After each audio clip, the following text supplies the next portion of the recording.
Students, we will continue on the lecture on cupola furnace. So, the basic parts of cupola furnace we have discussed.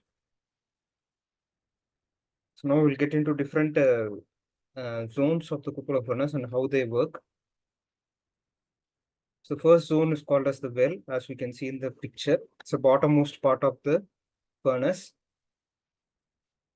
So, it's a place where melting takes place. So, here the burning of material takes place, and then molten metal, once the burning takes place, combustion takes place, heat is generated. So that heat is used to melt the metal. So the molten metal will be settled at the bottom. So this is where the molten metal can be collected from the furnace. So next zones are the combustion zone and reduction zone. Sorry, combustion zones and reduction zones. So in the combustion zone, burning takes place. So before getting into that, I would like to discuss the image here. As you can see here, there are layer by layer stacked metal, flux, coke. So here, metal is the material which needs to be melted. It may be either be iron ore or scrap of iron, which needs to be melted. Then there is the flux and coke. So coke is nothing but it's the ignition material, or your coal. Coke is nothing but it's a type of coal. So there are different types of coals: lignite, anthracite, bituminous, coke.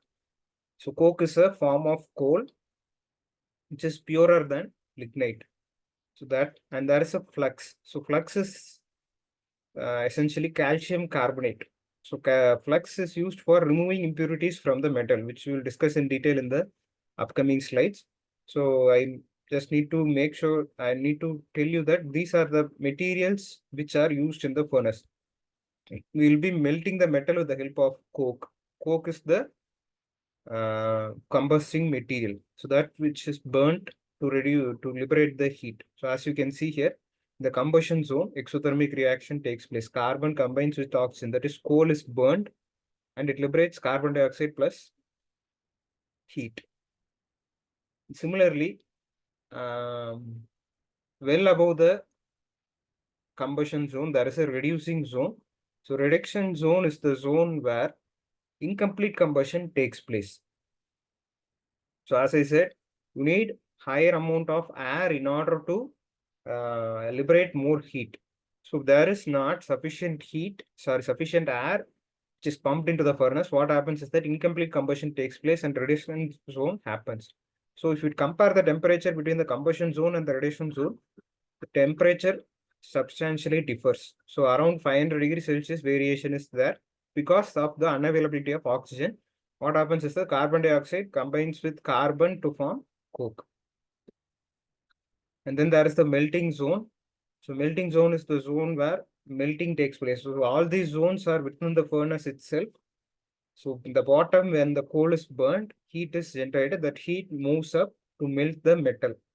So metal melting, as you can see, iron combines with carbon monoxide to form iron carbide and carbon dioxide.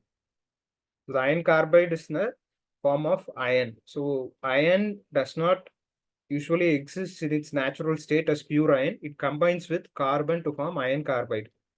So that's the Fe3C which we are seeing. So then there are preheating zone and stack zone. Preheating zone is zone which is above the melting zone. So I said the furnace will be about 60 to 80 feet high. So there will be stacks of coal metal flux stacked one above another in the furnace itself. So what happens, the purpose of that stacking is to preheat the material before it's being melted. So once it is preheated, what happens is that it reduces it liberates all its moisture content. So once the moisture content is separated from the material, it becomes ready for combustion. That's the purpose of this preheating zone, to remove the moisture from the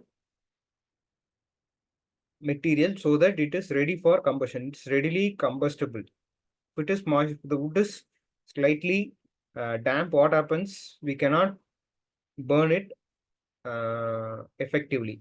So that's the reason we are using the preheating zone to remove moisture from the material. And stack is a storage area. So what happens in a cupola furnace, as I said, when the coal burns, the metal is melted, and I need to mention the purpose of flux here. So flux, why it is used is to remove the impurities from the material, calcium carbonate. So what it does is that it removes the impurities from the metal. So if you are taking iron ore, I said in iron ore, iron is removed from the ore. So how it is done is with the help of flux. Flux, what it does is combines with the impurities and forms a frothy layer, which is a foam-like substance which gets deposited on the top of the molten metal. Since molten metal has high density, it settles in the bottom and the impurities tend to go upwards. So that impurities can be removed from the slag bottom and the molten metal can be removed. So that's a basic working of this cupola furnace. I hope you understood this topic. Thank you. We'll see in another lecture video.